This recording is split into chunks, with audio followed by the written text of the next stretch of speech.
Pang Han merasakan bagian misterius otaknya dan seluruh tubuhnya terkejut. Dia juga tahu bahwa dia akhirnya melangkah ke lapisan terakhir dari tubuh fisik perubahan ilahi. Di otaknya juga ada titik yang disebut para dewa. Ini adalah bagian kunci untuk mengendalikan naik turunnya seluruh tubuhnya. Jika dia juga dapat mengolahnya ke dalam perubahan ilahi, dia kemungkinan dapat mengendalikan perubahan ilahi ini dan perlahan mengubah bentuk dan tinggi badannya.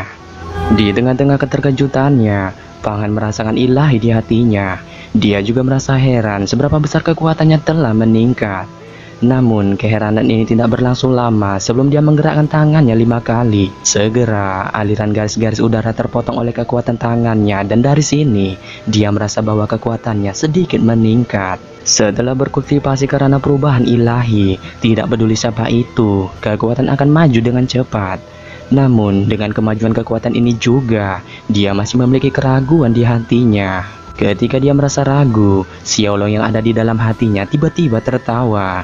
Dia mengatakan kepada Pang Han bahwa memperkuat kekuatan juga membutuhkan banyak asupan makanan. Maka dari itu, dia menyarankan Pang Han untuk istirahat sebentar dan makanlah jika merasa lapar.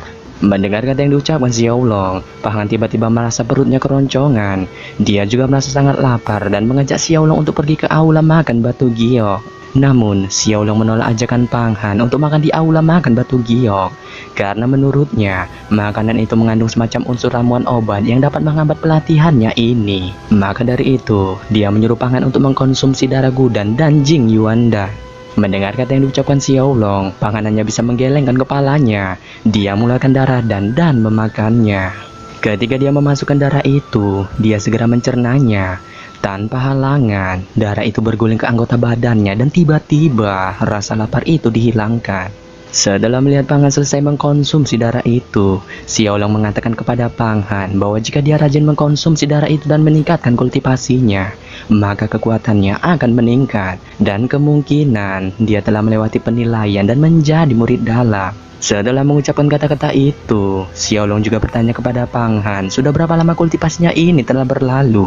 Mendengar kata yang diucapkan Xiaolong, Pang Han mengatakan bahwa kultivasinya telah berlalu 1 hari dan 1 malam. Xiaolong perlahan mengangguk ketika mendengar kata yang diucapkan Pang Han. Dia mengatakan kepada Pang Han bahwa masih ada waktu 2 hari untuk meningkatkan kultivasinya. Dia juga mengatakan kepada Pang Han untuk memakan darah dan yang telah bercampur dengan darah Shura jika dia merasa lapar. Dia juga berjanji setelah Pang Han memakan darah itu, maka kekuatannya akan meningkat pesat. Setelah mengucapkan kata-kata itu, Xiaolong mengeluarkan darah ukuran mangkuk laut beserta cahaya merah dan obat-obatan. Sama seperti Pang Han bekerja keras untuk berkultivasi dan meningkatkan kekuatannya, di kuil Yuhua, Jin Shitai menangis terseduh-seduh. Dia berlutut di tanah penuh ketakutan dan memegangi lengannya yang sekarang telah berlumuran darah. Di depannya berdiri pria tua mengenakan jubah ungu murni memakai mahkota. Matanya seperti listrik dan seluruh tubuhnya memancarkan api ungu dan api putih. Sekilas wajahnya mirip dengan Jin Shitai yang ternyata itu adalah ayah dari Jin Shitai, penatua Yuhua, Jin Rili. Melihat putranya bonyok seperti ini, Jin Rili bertanya kepada Jin Shitai apakah dia mengajak duel Pang Qingzue. Namun Jin Rili juga merasa heran jika ini ulah Pang Qingzue. Mengapa lengan Jin Shitai yang patah meninggalkan bayangan iblis? Segera dia bertanya lagi kepada Jin Shitai apakah dia memprovokasi seorang iblis. Mendengar kata yang diucapkan Jin Rili, Jin Shitai menggelengkan kepalanya. Dia mengatakan bahwa Pang Qingzue dan Pang Han adalah pengkhianat. Dia juga menyarankan kepada ayahnya itu untuk menangkap Pang Han. Mendengar kata yang diucapkan Jin Shitai, Jin Rili mengangguk. Namun dia tidak bisa memperbaiki lengan Jin Shitai. Yang bisa dilakukannya adalah menghabisi iblis dan meminta Dayang Ji untuk mengubahnya menjadi tulang. Mendengar kata yang diucapkan Jin Rili, Jin Shitai mengangguk. Dia juga mengatakan kepada Jin Rili untuk menghukum Pang Qingzue karena telah mematahkan lengannya. Jin Rili mengangguk ketika mendengar kata yang diucapkan Jin Shitai. Dia kemudian mengajak Jin Shitai untuk pergi. Jin Rili membawa Jin Shitai berjalan menuju panggung penghukuman surgawi. Melewati teras dan paviliun, mereka akhirnya sampai ke aula yang sangat tinggi. Jin Rili kemudian mengibaskan gaunnya dan melangkah di atas 3.600 batu giok. Langkah ini terlihat di mana-mana dan darahnya menyusup ke dalam batu giok ini. Dengan kultivasinya, ia bisa saja terbang sepenuhnya di atas batu giok ini. Tetapi ia merasa merasa takut untuk melakukan hal itu. Ini karena ada aturan yang ditetapkan oleh Gerbang Bulu terkhusus para penatua untuk tidak boleh terbang melewati batu giok ini. Setelah menaiki langkah demi langkah, Jin Rili melihat sebuah bujur sangkar megah di depan kuil surga. Di alun-alun ada singtai yang lebar 9 kaki, tapi itu bukan batu giok. Warnanya tampak seperti batu pada umumnya. Jin Sitai terkejut dan melihat ke depan. Itu bukan karena panggung hukuman surgawi ini, tetapi matanya melihat ke arah alun-alun. Kembali lagi ke Pang Han. 3 hari berlalu dan pada pagi harinya, Pang Han terjaga dari tidurnya perlahan membuka matanya. Tubuhnya sedikit menggeliat dan dia berteriak. Setelah teriakannya itu, kekuatan mengerikan berguncang dan otot-otot kulitnya sobek. Seluruh tubuhnya naik turun dan ada kekuatan yang kuat di mana-mana. Begitu dia berdiri, tubuhnya sebenarnya sedikit lebih tinggi dari aslinya. Setelah berdiri, Pang Han merasakan tubuhnya memiliki kekuatan besar. Dia juga merasa tidak sabar untuk pergi ke medan perang surga dan baku hantam dengan para iblis. Melihat Pang Han yang sangat bersemangat untuk pergi ke medan perang surga, Xiao Long juga bersemangat untuk pergi ke sana. Dia mengatakan kepada Pang Han untuk menangkap salah satu iblis itu. Dia juga mengatakan kepada Pang Han jika dia dapat menangkap salah satu iblis itu, dia akan menggunakan metode alkemis untuk mengubah air. Metode itu memungkinkan Pang Han untuk mengubah iblis menjadi naga biru. Mendengar kata yang diucapkan Xiao Long, Pang Han sedikit terkejut dan bertanya kepada Xiao Long tentang metode alkemis pengubah air. Mendengar pertanyaan Pang Han, Xiao Long menjelaskan bahwa alkemis pengubah air ini sangat langka karena Kaisar Wangguan menggunakan kekuatan tertingginya untuk menyegel sungai kuning di dasar sungai Wangguan. Maka dari itu, dia menggunakan metode ini untuk membuat alkemis pengubah air dan memurnikan segala iblis durjana. Mendengar kata yang diucapkan Xiao Long, Pang Han akhirnya mengerti dan mengangguk. Dia kemudian mengajak Xiao Long untuk pergi.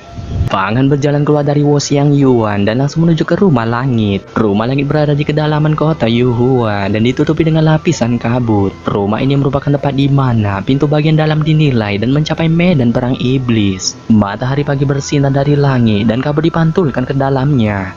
Itu bahkan lebih indah, tetapi Pang Han tidak peduli dengan hal ini. Dia langsung mengeluarkan kartu Gio yang memenuhi syarat untuk ujian dan memasuki Akademi Langit. Pada saat ini, ada juga 3 para murid asing yang telah memperoleh kualifikasi untuk ujian telah datang dengan kartu Gio. Tentu saja, mereka semua harus memasuki medan perang iblis dan pertempuran iblis untuk menguji kemampuan mereka. Murid-murid asing ini semuanya sangat kuat, penuh energi dan sangat lincah. Namun, Pang Han sekilas melihat orang-orang ini relatif lemah. Ketika Pang Han melihat orang-orang ini, mereka tiba-tiba ngerumpi. Salah satu dari mereka mengatakan bahwa sangat sulit untuk melewati medan perang iblis itu. Bahkan salah satu dari mereka mengatakan, jika ingin pergi ke sana, tidak hanya memiliki kemampuan, tetapi harus memiliki mental yang kuat. Mendengar argumen mereka, Pang Han diam-diam menilai para murid ini dan menemukan bahwa tidak ada yang sebanding dengan kekuatannya. Setelah melihat mereka, Pang Han tiba-tiba mengalihkan pandangannya untuk melihat sekelompok orang yang menarik perhatiannya. Dia dapat melihat salah satu dari kelompok ini sebenarnya adalah seorang wanita tinggi. Meskipun dia mengenakan jubah, dia sangat indah dan mempesona. Namun, bukan kecantikan wanita ini yang membuat Pang Han terkejut,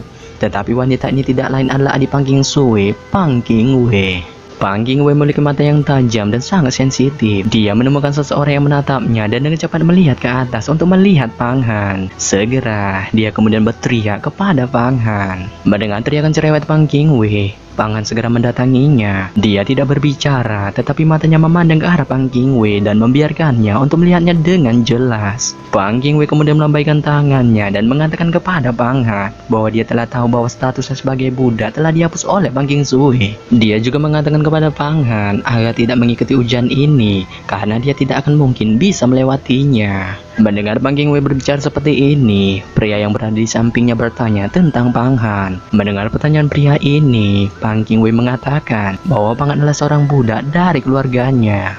Mendengar perkataan Pang Qingwei yang tetap menyebutnya sebagai budak, Pang Han tiba-tiba berdiri diam dan tertegun. Dia mengatakan kepada Pang Qingwei bahwa Pang Qingsui telah berjanji padanya untuk menikahinya. Dia juga mengatakan kepada Pang Qingwei bahwa saat ini dia adalah tunangannya. Mendengar kata yang diucapkan Pang Han, pria yang sebelumnya bertanya kepada Pang Qingwei langsung naik pitam. Matanya juga langsung menunjukkan niat baku hantam. Segera, bau kemantangannya langsung melesat ke arah Pang Han.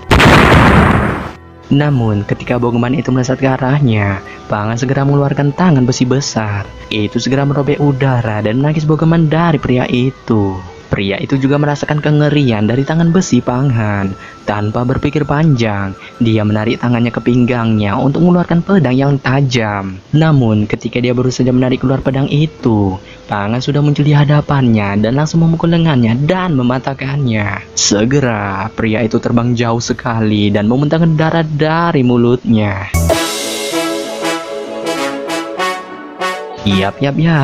Jadi, apakah Pang Qingwei membantu kerabatnya itu ya untuk menghabisi Panghan? Ya hai, kita tunggu aja di cerita selanjutnya.